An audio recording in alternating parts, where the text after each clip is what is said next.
மகா சிவராத்திரி அன்று நாள் முழுவதும் சிவனை வேண்டி விரதம் இருந்தால் உங்கள் விருப்பங்கள் நிறைவேறி துன்பங்கள் நீங்கி முக்தி கிடைக்கும்.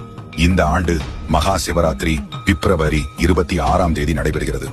குறிப்பாக இரவு 12:09 முதல் 12:59 வரை சிவனிடம் நீங்கள் என்ன வேண்டினாலும் அது நடைபெறும். பூஜைகள் மாலை 6 மணியில் துவங்கி மறுநாள் காலை 6:30 மணி வரை நடைபெறும். இதில் 4 கால பூஜைகள் உள்ளன. ஒவ்வொன்றும் சுமார் 3 மணி நேரம் நீளமாகும். இதில் மிக முக்கியமானது 3ஆம் கால பூஜை. இது நள்ளிரவு 12 மணியில் துவங்கி அதிகாலை 3 மணி வரை நடைபெறும். இதன் முதல் 50 நிமிடங்கள் நிஷித கால பூஜை என அழைக்கப்படுவது சிவபெருமானை வழிபடுவதற்கு மிக ஏற்ற நேரம்.